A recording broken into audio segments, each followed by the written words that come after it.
Hello everybody, welcome to the channel. My name is JGOD. In today's video we're going to talk about the #1 tip that's going to allow you to win more gunfights. And that tip is all centered around strafing. And I think for a majority of people that have been playing Call of Duty for a while, that's kind of a little bit more common sense, but there's a lot more to it than just saying, hey, I'm going to strafe in every gunfight. There's certain techniques you can learn that I'm going to go ahead and talk about within this video so you have a better idea on how you can actually improve in each and every one of your gunfights. The #1 reason you're probably going to want to strafe is because you get additional target assist while you're strafing on console. Call of Duty has a built-in aim assist where every time you aim down sight, you'll get additional aim assist or target assist where it'll actually slow down and make it easier for you to actually lock on the target.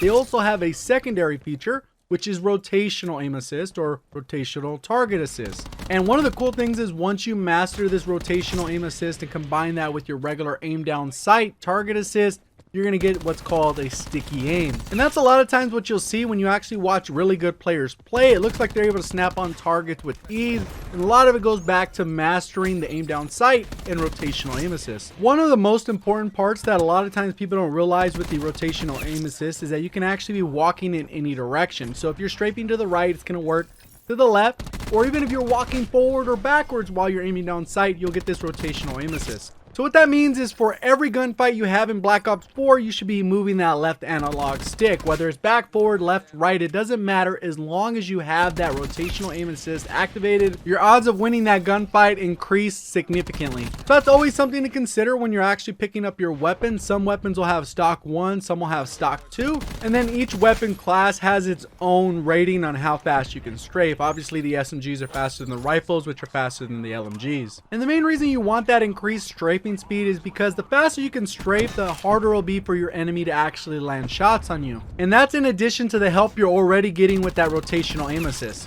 So one of the debates that's come up recently, especially in the competitive side of Call of Duty, is the use of stock 2. Some of them believe that it's actually too powerful and that you're able to strafe way too fast, making yourself too hard of a target to hit. So I definitely capitalize on this because if they're complaining about it now, more than likely it will receive a nerf in the future. And to a certain extent, I definitely agree because you do make yourself a harder target to hit. And that goes for pretty much any player. If the sensitivity is too high, they're not going to be able to lock on because they're going to just kind of be wiggling left and right. If it's too low, they're not going to be able to track you. So they're going to be a little bit behind you. You're going to be able to land every shot before they're able to land one. Even if they have the perfect sensitivity, they are still required to predict where your movements are going to be, and they're more than likely going to be a little bit off. So first off, down in the comment section below, let me know if you've used this attachment and do you think it's overpowered and needs a nerf. So we still have a few more techniques coming up. I'm going to get into the one that happens with Quickdraw 2, but let's go ahead and talk a little bit about strategy when strafing. So obviously you're going to learn through trial and error, and you're going to get better at how you should position yourself on the map because you ideally want to use cover as often as you can. And you'll see that a lot of good players are really good at doing this. They know that there's a wall to their left, so they're going to go ahead and land some shots straight to the left. If they kill the guy, they're able to kill him. If not, they're able to jump out, re-engage, but they were able to get to that cover so they minimize the shots or damage taken to themselves. And on top of that, if they're already behind cover, if they're on a head glitch, if they're protecting themselves, you can actually strafe left and right and go ahead and step back a little bit, step forward, just so that you're always moving that left analog stick, maintaining that additional aim assist from the rotational aim assist, but also making yourself a harder target to hit,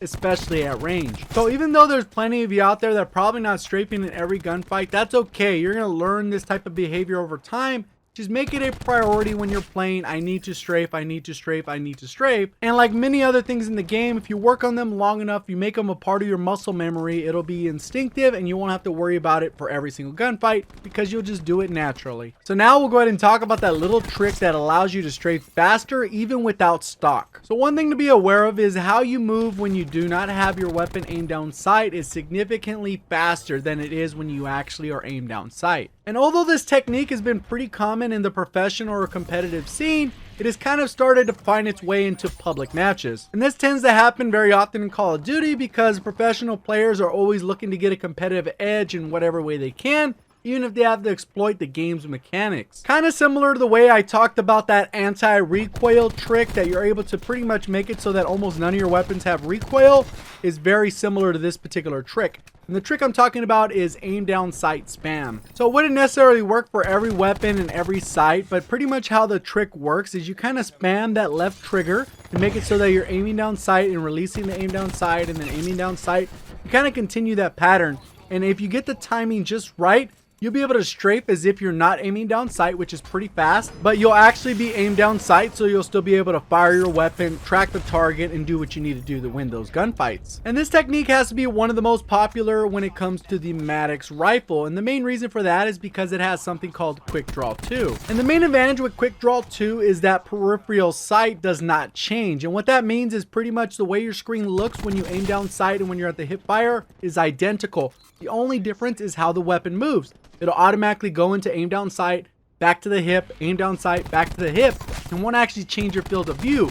Versus with other weapons or without that attachment, it'll actually change your angle slight a bit, so you'll zoom in a little bit when you aim down sight. And that little field of view change can throw a lot of people off, but as you get used to it, you'll see how proficient it can be. So that about wraps up the video. If you did enjoy the video anyway, please hit that like button and hit that subscribe button so you can find your way back to the channel. Appreciate all the support. Thank you for watching, and as always, have a great day.